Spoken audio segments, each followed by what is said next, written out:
Programa Em Comunhão chegando até você, meu irmão, minha irmã. Obrigado pela sua atenção, pela sua presença. E assim, cada semana nós nos reunimos. E muitas vezes com a Bíblia aberta, procurando conhecê-la sempre mais. Como dizia o velho São Jerônimo, quem não conhece a Bíblia não conhece Jesus. E nós queremos conhecer cada vez melhor Jesus. Então vamos continuar agora a nossa reflexão, o nosso bate-papo sobre os livros sapienciais da Bíblia, né? E eu tenho a alegria de poder contar então com a colaboração, com a presença, mais uma vez do professor João Cláudio Rufino, doutorando em Teologia Bíblica, professor na PUC de São Paulo. Rufino, mais uma vez, bem-vindo, meu irmão. Muito obrigado, padre. É uma alegria muito grande estar aqui com o senhor e também com o diácono Léo. E vamos lá, vamos mergulhar na palavra de Deus mais uma vez. Isso, certamente, né? E tem a novidade, diácono Leonardo Rabelo de Oliveira, diácono Léo, diácono permanente da Arquidiocese de Belo Horizonte. Muito bem-vindo, diácono. Obrigado, padre, que alegria estar aqui, vivendo esse momento em comunhão, mergulhando na palavra de Deus, que a gente é apaixonado, e junto com duas feras aqui, né? Eu no meio de duas feras aqui, para poder falar um pouco da palavra de Deus. Acho que fera é o diácono Léo, viu? Até porque ele possui uma banda que nós não possuímos. Como é que é essa história de banda, diácono? Já tem mais de 30 anos, né, que eu sou missionário através da música católica, Banda Dominus. Eu sou fundador da banda, comecei adolescente na minha paróquia, e ao longo desse tempo todo a gente tem aí no Brasil e fora do Brasil também, pelo mundo, cantando e evangelizando, e agora também como diácono. Então, vamos conversar sobre o livro da sabedoria, e eu quero ver qual é a composição que vai sair depois. Ótima ideia. Exatamente sobre o livro da sabedoria. Aí está, minha gente, um livro que faz parte desta coleção sapiencial da Bíblia Sagrada, esse gênero literário tão importante para nós, nos vem do Antigo Testamento. Sabedoria, ela já está assim muito próxima de Jesus, eu creio que é lá pelo século I, né? Mesmo que seja atribuída ao velho Salomão, mas ela brotou da sabedoria, assim que ao longo do tempo vai se formando, né? E nos é transmitida. Tudo isso a gente vai esclarecer com vocês, né? E são 19 capítulos que tem esse livro da sabedoria. E é um livro que a gente usa muito nas nossas celebrações, na liturgia, quando lemos alguma coisa do Antigo Testamento. Eu me lembro que é um livro também que muitas vezes eu usei, por exemplo, num velório, quando a gente fala assim, a vida do justo está nas mãos de Deus, né? Tudo isso vem do livro da sabedoria. Então, abra a sua Bíblia aí no livro da sabedoria, vá acompanhando a reflexão, as considerações que a gente vai fazer ao longo desse pequeno programa. E eu já vou começar pedindo exatamente ao professor Rufino, não é mesmo? Que ele nos introduza. E antes de introduzir, vamos prestar atenção no versículo que nos é oferecido para a abertura desse programa. Seus pensamentos insensatos, inspirados por sua injustiça, os extraviaram a ponto de prestarem culto a répteis irracionais e vis animais. Vós lhe enviastes como castigo uma massa de animais irracionais, para que entendessem que cada um é punido pelas mesmas coisas pelas quais peca. Começamos o programa, professor Rufino, com um alerta bem forte, né? É aquela sabedoria assim, se você não for sábio, vai ter consequências sérias na sua vida, né? Mas introduza a gente um pouquinho, seja no título, seja no contexto deste livro da sabedoria, por favor. Tá. Acho que a primeira coisa importante dizer é que é um livro bastante longo, né? Ele tem, como o senhor já trouxe, 19 capítulos, 436 versículos, 6.930 palavras. Nossa! É muito interessante isso. Trata-se de um discurso poético em que se fala a respeito da justiça divina, há também um louvor à sabedoria, há uma instrução contra a insensatez e depois ele vai discutir a questão da idolatria. Basicamente é isso. E um outro detalhe importante é que esse livro, ele é o último texto a ser escrito do Antigo Testamento. Então ele está situado ou no final do século I a.C., ou no início, até alguns autores vão colocar, do primeiro século depois de Cristo. E muito possivelmente é um livro que vai ser destinado à comunidade judaica de uma cidade que fica no norte do Egito, que é Alexandria. E lá tratava-se justamente de uma comunidade judaica fora do território de Palestina e Israel, uma comunidade que estava sofrendo hostilidade, que estava sofrendo injustiças, que estava sofrendo uma série de problemas.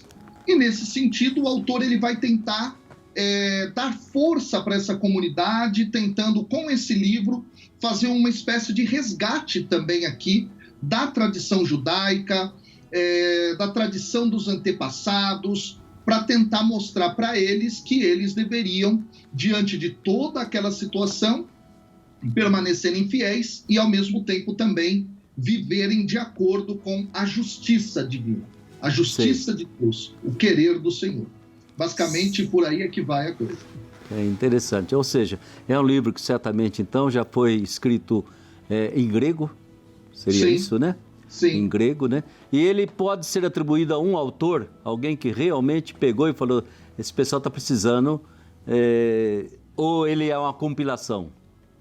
Então, é interessante isso, porque quando a gente olha, né, para a tradição desse livro, em alguns grupos de códices que a gente chama, ele já recebe o nome de Sabedoria de Salomão. Então há aí uma atribuição. A gente já falou então, né, que aqui não, o livro foi escrito século I antes, século I depois, possivelmente.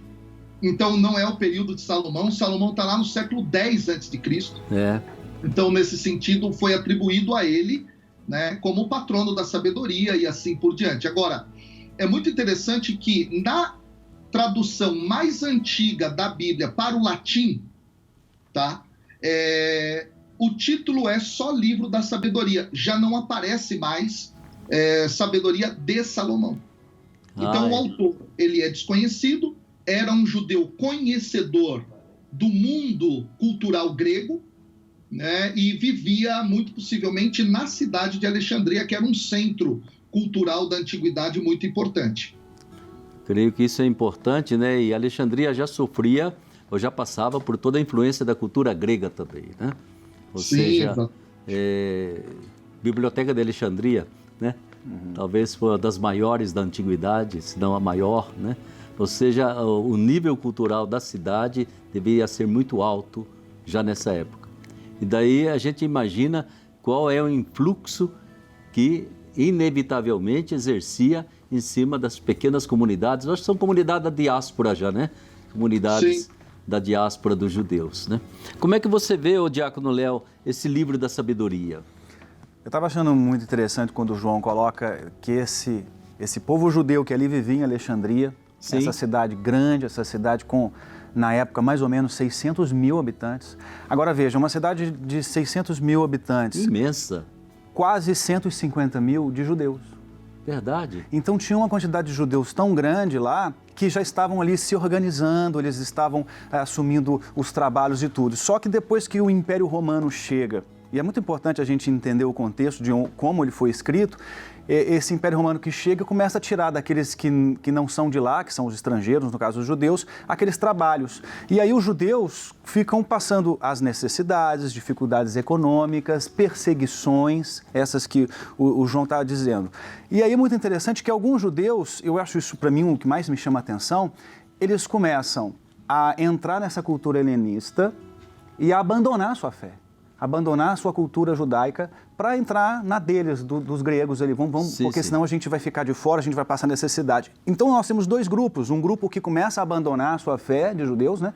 E um outro grupo que continua sendo fiel. E é justamente esse grupo que continua sendo fiel à sua fé que começa a sofrer perseguições e também, até financeiramente, economicamente, eles começam a passar grandes necessidades. E é nesse contexto que o livro é escrito, chamando a atenção para essa sabedoria. Que a sabedoria é diferente, né, padre? Ser sábio e ser inteligente é completamente diferente. Ser inteligente ou ter informações, a gente tem hoje em dia com a internet tanta informação, mas a sabedoria, que a palavra de Deus sempre traz aqui no livro da sabedoria, é fruto de Deus. Falar de sabedoria é falar de Deus. E é muito bonito isso que o livro vem trazendo para que as pessoas se voltem para a sabedoria, para a justiça, para fugir da idolatria que muitos judeus estavam indo. Então me chama muita atenção porque não é diferente dos dias de hoje. Os dias de hoje, as pessoas que são os católicos, que são os cristãos, que têm abandonado a sua fé também. É como se a gente precisasse hoje de um livro da sabedoria para o povo de hoje, para puxar a orelha para dizer, volte à sabedoria, volte a Deus.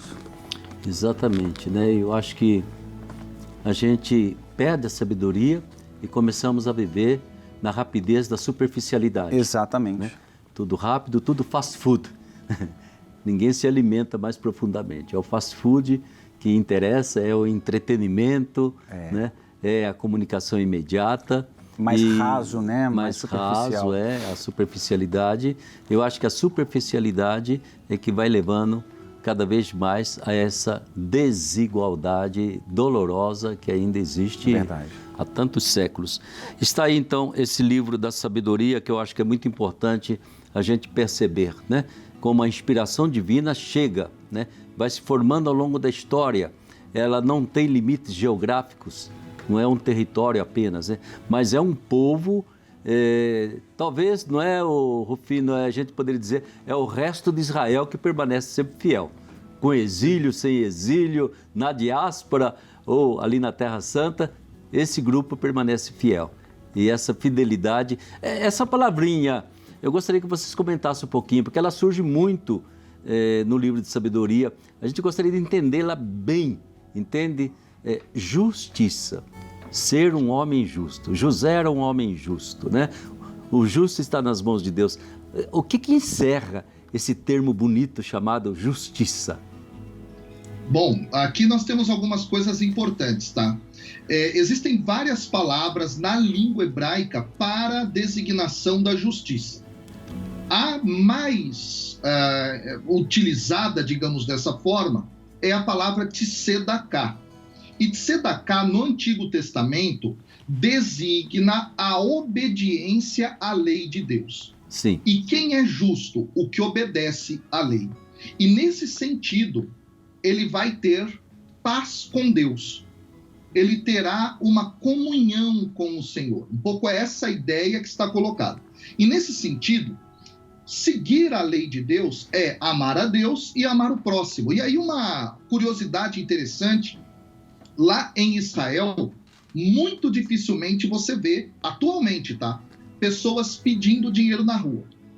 Mas chama a atenção que alguns desses pedintes, eles carregam uma placa escrita em hebraico tzedaká, que significa justiça. Ou seja, faça-me justiça, siga a lei, ame o seu próximo, ame ao excluído. Então, olha só que interessante, não é? Ainda para o judeu nos tempos atuais é um pouco essa concepção. Então, justiça é cumprimento da lei de Deus. Essa é a ideia básica que se tem dentro do Antigo Testamento, que depois no Novo também vai ser um pouco essa ideia que Paulo vai trabalhar, né? Quando ele fala de justificação, do justo e etc.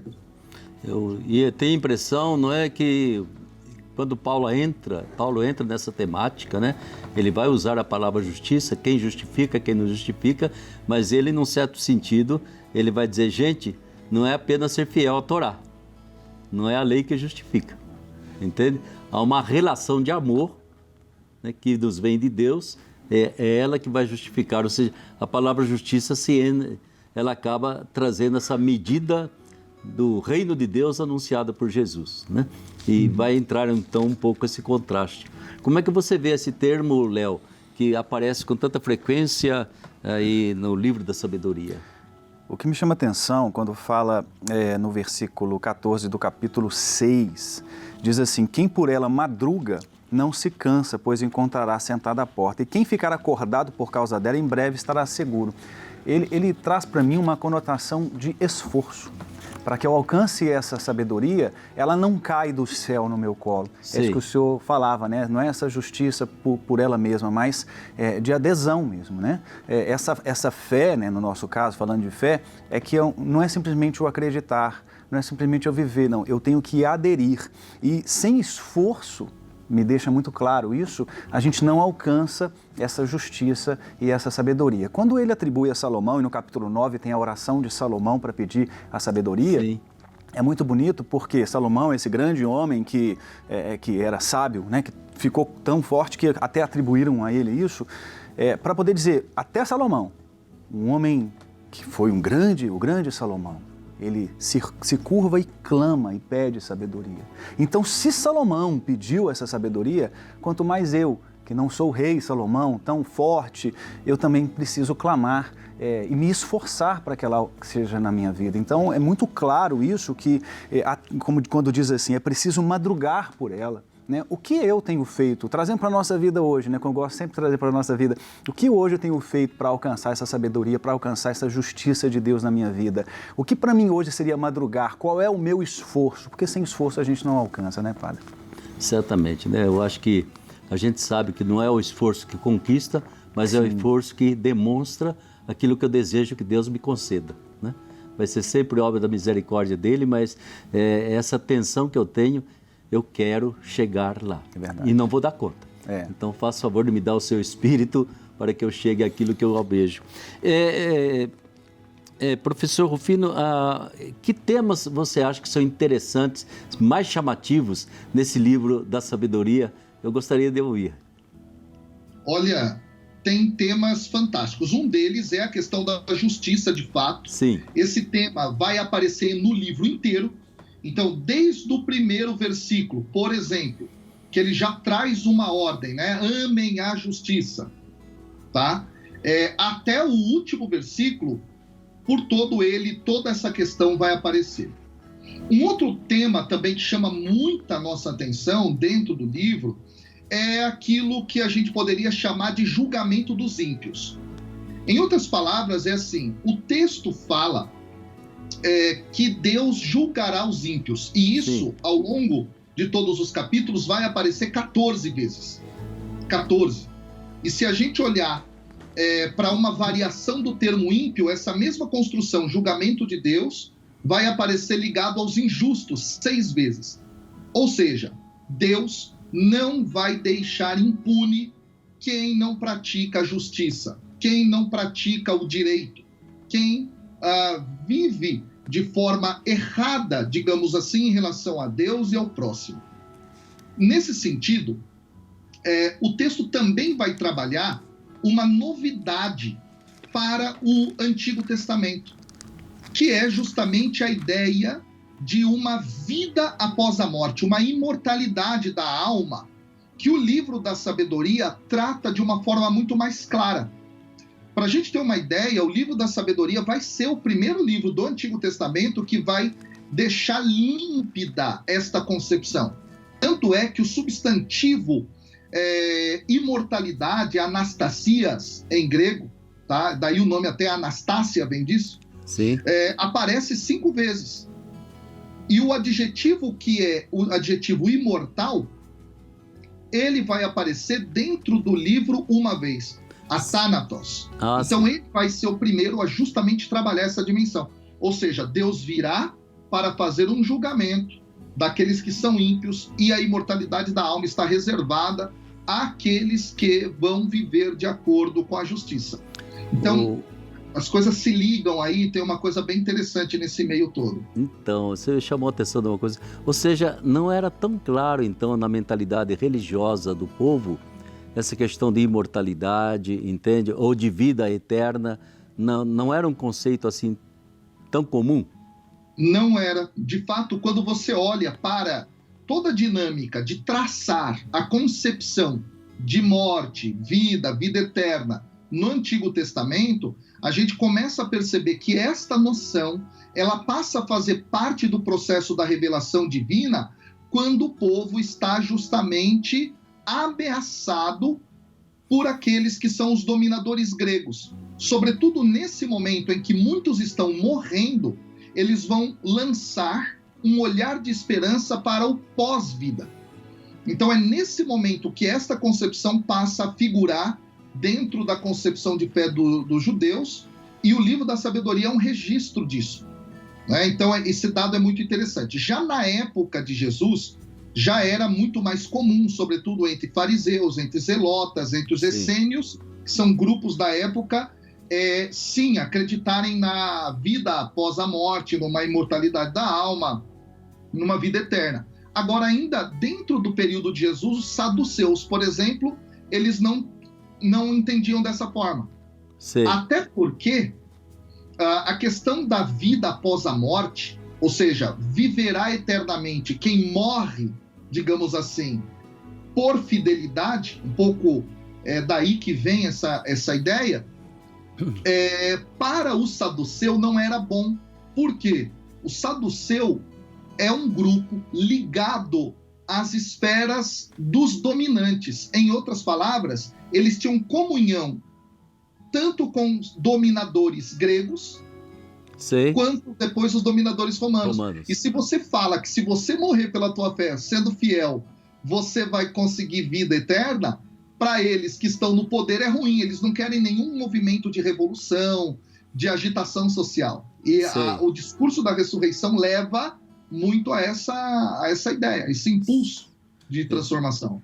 Então, mas Léo, será que tudo isso, essa evolução, já não houve um certo influxo da própria filosofia grega, sei lá, de Platão, daqueles grandes filósofos gregos que já traziam na própria filosofia certos conceitos, né, que teria conceito de alma, conceito de imortalidade, teria tido algum influxo já em Alexandria? Até porque o próprio autor que escreve, ele com certeza, pela maneira de escrever, é perceptível que tem essa influência, sim. De todo o povo grego, né? Então é possível, e a gente percebe isso de toda essa influência, com certeza. Sei. Eu acho que é importante, entende, que a gente percebe que, queiramos ou não, a convivência acaba levando a uma assimilação, né? Exatamente. Mesmo que filtrada, de determinada mentalidade, porque a gente vai chegar depois nas primeiras comunidades cristãs já com uma influência muito forte, né, da filosofia platônica e tudo mais. Isso foi muito importante. E eu tenho a impressão de que na estrutura do livro, professor Claudino, entra também essa questão que você falava do destino das pessoas, né? Qual é a destinação da vida das pessoas, porque o livro da sabedoria retoma também a memória histórica da vida do povo. Eu acho muito bonito, não pode perder essa memória histórica, nossos patriarcas, nossos ancestrais. Isso é alguma coisa que eu acho muito atual, porque nós estamos perdendo. Sim, com certeza. Quando a gente olha a partir do capítulo 10 para frente, sobretudo, né, o livro ele vai justamente tratar o tema da ação da sabedoria na história. Sei. Então ele vai dizer, olha, a sabedoria protegeu os patriarcas, Abraão, Isaac, Jacó, e também a sabedoria foi quem dirigiu o povo ao longo da história do Êxodo. Então, nesse sentido, o livro ele vai reconhecer que a sabedoria é um agente divino que atua, portanto, não é, no povo de Deus, levando esse povo ao direcionamento que é a vontade de Deus. É muito interessante realmente esse tema. E tudo isso com um resgate histórico maravilhoso, né? Poético, muito bem construído. O autor ele trabalha dessa forma, sim. Que outros pontos a gente pode destacar nesse livro da sabedoria, entende? Porque é um livro longo, muitos capítulos. O que a gente pode ainda vale a pena destacar? Olha, são vários temas que esse livro traz que são fundamentais para o cristianismo, para o Novo Testamento, né? Um deles, sem dúvida alguma, é a noção que já estava em Provérbios, que já figurou também em Eclesiástico, que é a personificação da sabedoria. Tá? Ela vai ser entendida, a sabedoria, Sofia, em grego, como uma mulher mesmo. Então, em todo livro, ela vai aparecer como uma espécie de intermediária. Sim. Então, Deus atua mediante ela.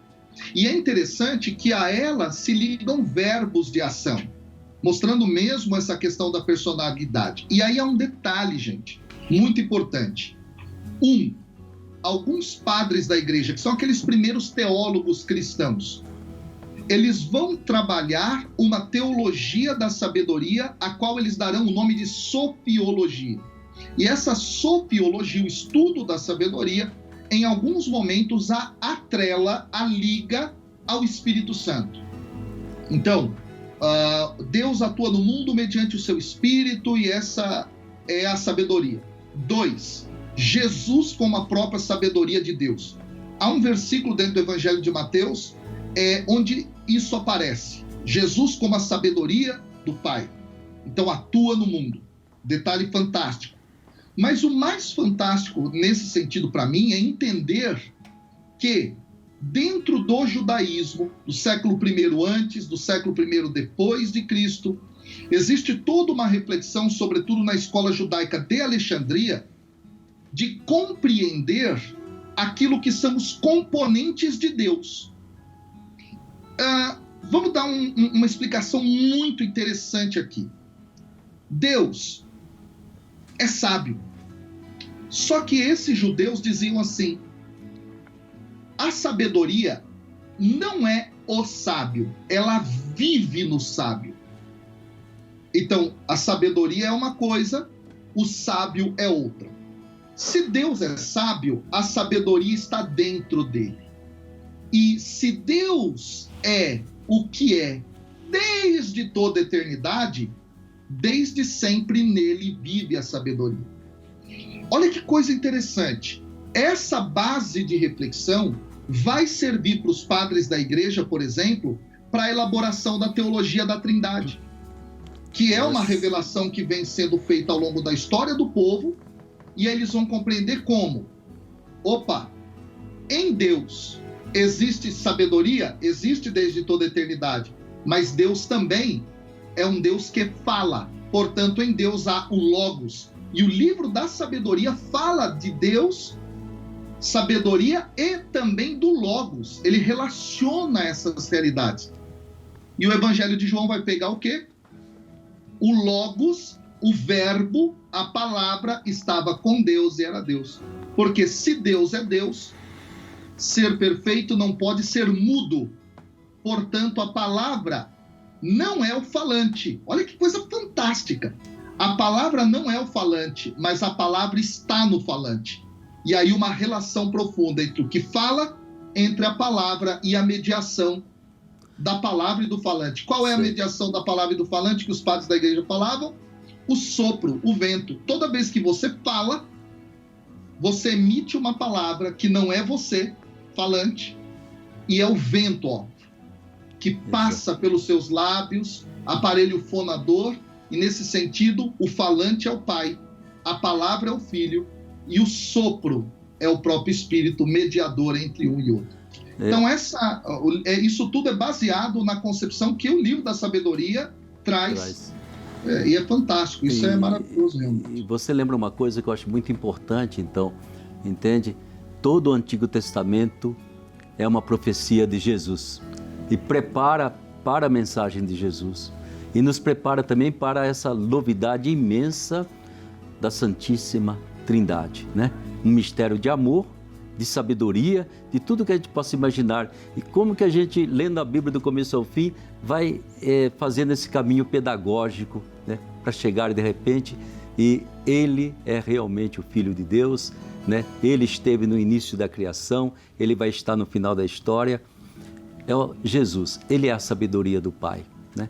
É Ele que passa esse sopro do Espírito para a gente, né? E é Ele que nos filia, nos coloca na direção do Pai como filhos e filhas. Então é uma unidade tão maravilhosa, né? Que vem com o último livro da Bíblia chamado Sabedoria. Léo, as últimas palavras, que já estamos no finalzinho do programa, o que você gostaria ainda de comentar? Eu fico admirando aqui o João conversando e falando com tanta sabedoria, né? Olha. E o João também. Mas é muito bonito quando ele cita essa questão do Espírito, que também isso me chama muita atenção. A Bíblia inteira é cristocêntrica, como o senhor acabou de falar. Toda ela se volta para Cristo. E esse Espírito Santo, né, que é o livro da sabedoria, ou seja, quando você ler o livro da sabedoria, você vai estar fazendo orações, que aqui tem também, trazendo para o seu dia, trazendo para a sua caminhada, para que você viva a sua fé, para que você viva o seu cristianismo. Ele é completamente dentro. Sim. Alguma pessoa me perguntava assim, mas como é que o livro da sabedoria pode estar ligado ao Novo Testamento? Completamente ligado. A partir disso, a partir desse Espírito Santo, é a personificação de Deus, é a sabedoria que a gente tem que clamar. Então isso para mim é o que mais me chama a atenção. E por fim, não é um mérito nosso, não é um dom de Deus, não é um fruto de um esforço apenas como eu falava antes. É um dom de Deus que Ele quer nos dar. Basta a gente correr atrás e buscar. Exatamente. Olha quanta coisa maravilhosa, né? Não esqueça, abra aí no capítulo 9 para você pedir: Deus e meus pais, Senhor de misericórdia, que tudo criaste com vossa palavra, que com vossa sabedoria formastes o homem, dai-me a sabedoria que se assenta no trono a vosso lado, que se chama nosso Senhor Jesus Cristo. Mais uma vez, Rufino, muito obrigado pela sua presença, pela sua maravilhosa colaboração. Prazer, Diácono Léo, muito obrigado também pela sua colaboração. E obrigado pela sua participação, meu querido irmão, minha querida irmã. Até a semana que vem, se Deus quiser, e que a sabedoria de Deus penetre a sua vida, o seu coração, todo o seu ser, porque essa sabedoria é eterna. Fique com Deus e com a bênção de Nossa Senhora Aparecida.